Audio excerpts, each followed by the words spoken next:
आज की एक और बड़ी खबर है योगी आदित्यनाथ से जुड़ी हुई, कानपुर हिंसा से जुड़ी हुई वो खबर है जो मैं आपको बताने जा रहा हूं। पोस्टर के बाद अब बुलडोजर की तैयारी है। पहली तस्वीर में दिखाऊंगा। योगी आदित्यनाथ ने बहुत पहले कहा था कि उत्तर प्रदेश में दंगा, हिंसा, पत्थरबाजी, माफिया, गुंडे बर्दाश्त नहीं किए जाएंगे। तस्वीर दिखाइए जरा जो कुछ कानपुर में हुआ। तस्वीर में दिखा रहा हूं, ये देख रहे हैं कानपुर में जो पत्थरबाजी हुई।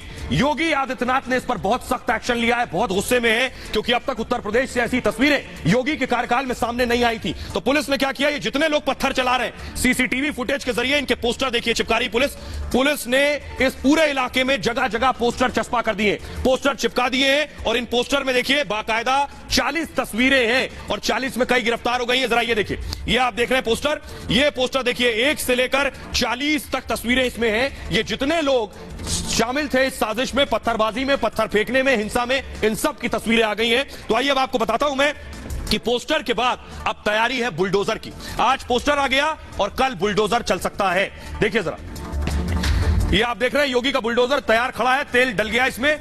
और कानपुर हिंसा के 40 उपद्रवियों के पोस्टर बाकायदा जारी किए गए हैं। 3 जून को कानपुर में हिंसा फैलाने के ये आरोपी हैं जो 40 आपको नजर आ रहे हैं। पोस्टर लगने के कुछ ही घंटे में 4 की पहचान भी हो गई है। बड़ी खबर यह है कि 40 की तस्वीरें आई, 4 पहचान लिए गए। यूपी पुलिस अभी और पोस्टर जारी कर सकती है। खबर यह है सोशल मीडिया के जरिए इनकी पहचान की कोशिश है। सोशल मीडिया पर ये पोस्टर फैला दिए गए हैं। जो भी लोग जानते हैं, पहचानते हैं, वो खास नंबर दिया गया है, उस पर सूचना दे सकते हैं। यूपी पुलिस ने मोबाइल नंबर दिया है, वो है 9454403715। इस पर जानकारी भी दे सकते हैं अगर इन्हें आप पहचानते हैं। जानकारी देने वालों का नाम पुलिस गुप्त रखेगी, सिर्फ फोन करके आपको बता देना है ये शख्स कहां है। कानपुर में जुमे पर 4 घंटे तक हिंसा हुई थी। सीएम योगी ने सख्त कार्रवाई के निर्देश दिए और मास्टरमाइंड सहित 38 आरोपियों की गिरफ्तारी की गई है। इस मामले में आरोपियों पर एनएसए और गैंगस्टर एक्ट के तहत कार्रवाई की गई है। आरोपियों की संपत्ति पर क्या योगी आदित्यनाथ बुलडोजर चलाएंगे, ये तैयारी है। सीए एनआरसी हिंसा के बाद भी कानपुर में आपको याद होगा जो हिंसा करने वाले थे उनके पोस्टर ऐसे ही चिपका दिए गए थे। 100 लोगों की तस्वीरें पुलिस ने तब भी जारी की थी। और अब आपको बताऊं कि क्या तैयारी है, क्या योगी का बुलडोजर चलेगा। तस्वीर दिखाइए जरा, ये तस्वीर जो आप देख रहे हैं, बिल्डिंग की तस्वीर दिखाइए, अगली तस्वीर दिखाइए। बिल्डिंग जो आप देख रहे हैं ये देखिए जरा, ये जो बिल्डिंग से पत्थर चल रहे हैं उस दिन बिल्डिंगों से पत्थर चल रहे थे, यानी जिन बिल्डिंग से पत्थर चल रहे थे इन बिल्डिंग्स पर क्या योगी का बुलडोजर चलेगा। ये देख रहे हैं शख्स, आप देख रहे हैं ये लड़का पत्थर फेंक रहा है ऊपर से, ये देखिए इसके हाथ में पत्थर है, ये देखिए पत्थर फेंकता है। अगली तस्वीर दिखाइए, इस पूरे इलाके की पहचान कर ली गई है। ये देख रहे हैं यहीं से पत्थर चले और बताया जा रहा है ये जो इमारतें इसमें से बहुत सी अवैध इमारतें हैं। इन इमारतों को इतनी परमिशन नहीं थी जहां तक इन्होंने बिल्डिंग खड़ी कर दी है। क्या इन सब की पहचान होकर सब पर योगी का बुलडोजर चलने वाला है। तो पोस्टर आ गए हैं, क्या कल बुलडोजर चलेगा, देखिए रिपोर्ट।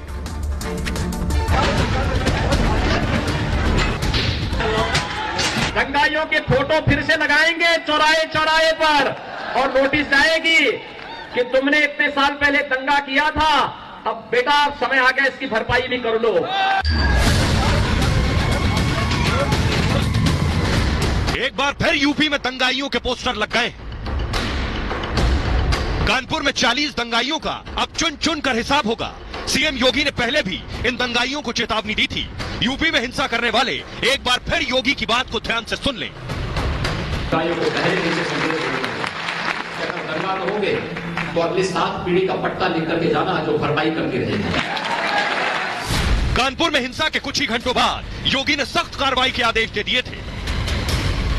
पोस्टर जारी होने के बाद अब आरोपियों की संपत्ति पर बुलडोजर चलेगा। योगी 2.0 में दंगाइयों, माफियाओं और गैंगस्टर के खिलाफ बुलडोजर लगातार जारी है। अब कानपुर के दंगाइयों की संपत्ति पर भी योगी का बुलडोजर चलेगा। हमने अब तक 38 लोगों को गिरफ्तार किया है और बाकी और भी लोगों को गिरफ्तार करने की कार्यवाही प्रचलन में है। आज ये नया 40 लोगों का फोटोग्राफ हम जारी कर रहे हैं और जैसे ही इनके बारे में हमें सूचना मिलेगी इनके ऊपर भी हम कार्यवाही करेंगे। चेहरे बड़े क्लियर यहाँ पर दिखाई दे रहे हैं, सीसीटीवी से चेहरे निकाले गए हैं और ये 40 चेहरे अब इनकी पहचान की जानी है। जो लोग यहाँ आसपास के रहने वाले हैं वो अगर इन्हें इन 40 चेहरों को पहचानते हैं तो वो सूचित करें पुलिस को, ये सीधे तौर पर कहा गया है। वहीं जिस घर से पथराव हुआ था अब उस घर पर भी बुलडोजर चलाने की तैयारी हो रही है। देखिए, इस क्षेत्र में निश्चित घनी आबादी का क्षेत्र है और काफी क्लोजली बिल्डिंग्स बनी हुई हैं। लगातार केडीए के द्वारा काफी प्रवर्तन कार्य हो रहा है। इस क्षेत्र के लिए भी विशेष रूप से उनकी एक रणनीति बनी हुई है। जो भी मानक के विपरीत कार्य हैं उनके विरुद्ध जरूर कार्रवाई होगी। और आइए खबरों में आगे बढ़ते हैं। आपको अब बताने जा रहा हूं, ये तो आपने देख लिया क्या योगी का बुलडोजर चलेगा, लेकिन मास्टरमाइंड ये है मास्टरमाइंड जिसकी तस्वीर आप देख रहे हैं। हयात जफर की पत्नी का जो मोबाइल मिला है, हयात का जो मोबाइल है उसमें पत्नी एडमिन है कई व्हाट्सएप ग्रुप की। तो क्या पत्नी का भी कोई रोल था? सवाल ये बड़ा है। ये चैट देख रहे हैं आप, ये देखिए, इंशाल्लाह थोड़ी देर में वीडियो आएगी। ये आप देख रहे हैं, ये जो चैट आप देख रहे हैं, माशाल्लाह व्यापार मंडल, ये सारे चैट वलीउल्लाह के चैट हैं जिसे आप देख रहे हैं इस वक्त अपनी टेलीविजन स्क्रीन पर। और आइए अब आपको दिखाता हूं इस चैट में दरअसल है क्या। ये देखिए जरा ग्राफिक्स के जरिए, ये मोबाइल देख रहे हैं वलीउल्लाह का आप, और इस मोबाइल में क्या क्या चैट हुई ये आपको बताएंगे। कानपुर हिंसा के मास्टरमाइंड के मोबाइल ने दरअसल राज खोल दिए। हयात के मोबाइल से थोड़े बहुत नहीं, 141 व्हाट्सएप ग्रुप की जानकारी मिली। सोचिए कोई 141 ग्रुप बनाता है व्हाट्सएप पे, किसी के मोबाइल पर 4, 5, 10 ग्रुप हो सकते हैं, 141 ग्रुप क्यों? सभी ग्रुप में बाजार बंद और हिंसा को लेकर बातचीत हो रखी है। हिंसा के दिन पल पल का अपडेट दिया जा रहा था इन ग्रुप्स पर। हयात के व्हाट्सएप ग्रुप में बाकायदा वीडियो भी शेयर किए जा रहे थे। एमएमए जौहर फैंस एसोसिएशन ग्रुप से सबसे ज्यादा चैट हुए। जौहर फैंस एसोसिएशन का अध्यक्ष है हयात जफर हाशमी, जिसकी तस्वीर मैंने आपको दिखाई। हाशमी ने दिखावे के लिए बाजार बंद वापस लिया था, यानी आपको बताऊं पुलिस को यह भरोसा दिया था कि बाजार बंद मैं वापस ले रहा हूं। पुलिस को गुमराह करने के लिए साजिश रची हयात जफर ने। लोगों को हिंसा से रोकने के बजाय और ज्यादा भड़काया उसने। वीवीआईपी मूवमेंट की वजह से 3 जून को चुना गया। बाकायदा प्रधानमंत्री मोदी और राष्ट्रपति रामनाथ कोविंद वहां थे। तीनों आरोपियों से पूछताछ में बड़ा खुलासा हुआ है। पैगंबर पर बयान को लेकर संदेश देना चाहते थे, उनका कहना है। राष्ट्रपति पीएम के दौरे के दिन को हिंसा के लिए बाकायदा चुना गया। साजिशकर्ताओं ने कहा हमारा मकसद पूरा हो गया है। अब देखिए चैट, जरा ध्यान से चैट में क्या है। 3 जून 2022 सुबह 10:25 का चैट है और लिखा है इंशाल्लाह थोड़ी देर में वीडियो आएगा, रहमानी मार्केट बंद है। उसके आगे देखिए 11:03 पे चैट है जिसमें लिखा माशाल्लाह पेजबाग व्यापार मंडल। अगला सुबह 11:04 यानी ठीक 1 मिनट बाद दुकान बंद की तस्वीरें भेजी गई। ये वो चैट है जो बताते हैं कि किस तरह इस ग्रुप को बनाकर सुनियोजित ढंग से जबरन दुकानें बंद करवाई जा रही थीं और इसी वजह से लोगों को उकसाया भी गया इस जरिए से। सुनिए जरा एसीपी आनंद कुलकर्णी को सुनिए जो बता रहे हैं कि मोबाइल के जरिए और व्हाट्सएप के जरिए कैसे इस साजिश को रचा गया। कुछ सोशल हैंडल्स है इनके खिलाफ कार्रवाई की गई है और इनके खिलाफ एफआईआर दर्ज की है। अब तक इस पूरे प्रकरण में 3 एफआईआर दर्ज की गई है और टोटल 38 लोगों को अरेस्ट किया गया है और एक विशेष जांच दल का भी गठन किया गया है जो इस तरह के सारे वीडियो फुटेज और इस तरह के जो पोस्ट्स है इनका पूरी समीक्षा करेगा, इन्वेस्टिगेशन करेगा और उसके आधार पर उनके खिलाफ कार्रवाई करेगा। तो आइए अब मैं आपको दिखाने जा रहा हूं कि जफर हाशमी की जो पत्नी है उनका भी रोल है, उनके भी वो भी कई, ये है उनकी पत्नी, इनका नाम है जारा। कई जो ग्रुप है व्हाट्सएप के उसकी एडमिन यही है, यानी इन्होंने ही वो ग्रुप बनाया है। तो इनका पत्नी का रोल क्या है, पत्नी से भी पूछताछ होगी। अगली तस्वीर जरा दिखाऊं मैं, उससे पहले आपको सुनवाता हूं कि इनके जो पति है जो मास्टरमाइंड है हयात जफर, वो कानपुर से भागकर लखनऊ में छुप गए थे और लखनऊ में जाकर जावेद के घर में छिपे थे, जिसका कल पोस्टर दिखाया था, एमआईएम का पोस्टर जिसका था। जावेद के दफ्तर में जाकर छिपे थे। देखिए जरा वहां से हमारे सहयोगी की रिपोर्ट। ये कल तो खोला हुआ था लेकिन आज बंद हुआ है। आज तो कोई आया नहीं यहाँ पे। और कल जो है पुलिस वगैरह आई थी, नहीं कल सुबह गिरफ्तार किया है। कल मॉर्निंग की बात है, करीब 9:30 बजे। 9:30 बज रहा था तो यहाँ से लोग इनको लेके गए हैं। जी हाँ। कितने लोग थे जिसको लेके? ये अकेले थे, एक लोग को। जी हाँ। अच्छा, उनका नाम नहीं पता है। जी। पुलिस कितनी बड़ी संख्या में पुलिस आई थी? कई लोग आए? करीब 7-8 लोग थे और उसका नाम शायद वो लोग जावेद करके ले रहे थे। हाँ, सिर्फ जावेद को यहाँ से ले गए? जी हाँ जी। बाकी कोई नहीं। तो पुलिस कह रही कि 3-4 लोग यहाँ छुपे थे ऐसा तो अब ये तो हमने बता नहीं थे कि हमने उन लोग को जब देखा है तो दूर से देखा है, जब वो ले गए हैं तभी देखा है। अब वहाँ पे अब कितनी संख्या में पुलिस थी, कितनी संख्या में कई लोग, तो भाई वर्दी में तो कोई था नहीं, सब सादी वर्दी में। जी हाँ, सादी वर्दी में थे तो कोई जानकारी इस तरह की नहीं मिल पाई कि कई लोग थे या कई लोग को पकड़ लेंगे, ये नहीं हम जान पाए। तो बात मोबाइल की हो गई, बात व्हाट्सएप की हो गई, बात बुलडोजर की हो गई और अब बात इस हिंसा के दौरान पेट्रोल बॉम्ब भी चले। जी हां, ये जो पूरा इलाका है यहां ये सब चीजें बहुत आम है। तस्वीरें देखिए जरा, सीसीटीवी तस्वीरें आप देखिए। बाकायदा बोतलों में जाकर पेट्रोल भरवाया गया। ये देखिए जरा, मनाही है देश में, आप कहीं जाकर बोतल में पेट्रोल नहीं ले सकते, लेकिन बोतल में पेट्रोल भरवाया गया और उसके बाद पेट्रोल बम चले भी हिंसा के दौरान। ये देखिए जरा, इसको प्ले कीजिए।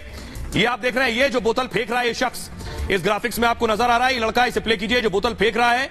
इसी तरह से पेट्रोल बॉम्ब फेंके गए इसी कानपुर में हिंसा के दौरान। तो कानपुर में पहले से साजिश रची गई, एक खौफनाक साजिश। हिंसा के दौरान करीब थोड़े बहुत नहीं 50 धमाकों का दावा है, 50 धमाके हुए। भीड़ ने पेट्रोल बम का इस्तेमाल किया था, यह दावा है। सोचिए पेट्रोल बम कहां से आए, जहां मैंने आपको दिखाया जहां से पेट्रोल लिया गया। हिंसा के 48 घंटे पहले तैयार हुए थे बाकायदा ये पेट्रोल बम। सीसीटीवी से खुले हैं साजिश के कई राज, जो सीसीटीवी सामने आया। बोतल में पेट्रोल लेते बाकायदा आरोपी नजर आ रहा है, यानी पूरी साजिश की रची गई। इसका इस्तेमाल पेट्रोल बम तैयार करने के लिए किया गया। और 2 जून की सीसीटीवी में 4 आरोपी नजर आ रहे हैं पेट्रोल लेते हुए। बाइक सवार 4 लड़कों के हाथ में खाली बोतलें हैं और वो उसमें पेट्रोल भरवा रहे हैं। चारों आरोपी लड़के 3 जून के बाद से दरअसल गायब हैं। अब तक ये गायब हैं। 3 जून की हिंसा पहले से ही क्या सुनियोजित थी, अब ये बड़ा सवाल है। पीएफआई की भूमिका की जांच भी हो रही है बाकायदा इस मामले में, और हिंसा में पीएफआई पर टेरर फंडिंग का भी शक जताया जा रहा है। आइए अब मैं आपको सुनवाता हूं, हमारी सहयोगी खुद इस पेट्रोल पंप पर पहुंची, उनकी रिपोर्ट देखिए जरा। कानपुर हिंसा को लेकर तफ्तीश लगातार बढ़ती जा रही है। एक सीसीटीवी फुटेज सामने आया जो रिपब्लिक भारत ने सबसे पहले आप तक पहुंचाया कि एक पेट्रोल पंप से बोतल में पेट्रोल भरा गया है, और वो पेट्रोल पंप कौन सा है वहां पर हम मौजूद हैं। आपको बता दें कि इसी पेट्रोल पंप से बोतल में पेट्रोल भरवाया गया, जबकि यहाँ लिखा है कि पेट्रोल बोतल में नहीं दिया जाएगा। उसके बावजूद भी पेट्रोल बोतल में दिया गया लोगों को, ये सबसे बड़ी बात है। लेकिन अब वो सीसीटीवी सामने आने के बाद में बड़ी कार्रवाई करते हुए प्रशासन की ओर से ये पेट्रोल पंप सील किया गया, जिसमें लिखा हुआ है कि इस नोजल को जो चालू करेगा वो जेल जाएगा। तारीख भी 5 तारीख की लिखी है, सील नंबर भी लिखा हुआ है। इसके साथ ही तरीके से नोजल को सील किया गया है ताकि कोई भी इसको संचालित ना कर पाए। तो यही वो पेट्रोल पंप था, आपको बता दें, जहां पर उन आरोपियों ने पेट्रोल बोतल में लिया और उसके बाद में पेट्रोल बम बनाया और किस तरीके से हिंसा को भड़काया। तो सिर्फ इतना ही नहीं है, अभी सीसीटीवी के और वीडियो कानपुर से मिले हैं। उन सीसीटीवी वीडियो के जरिए तलाश जारी है। देखिए जरा, ये जो ठेला नजर आ रहा है, इस ठेले में पत्थर रखे गए।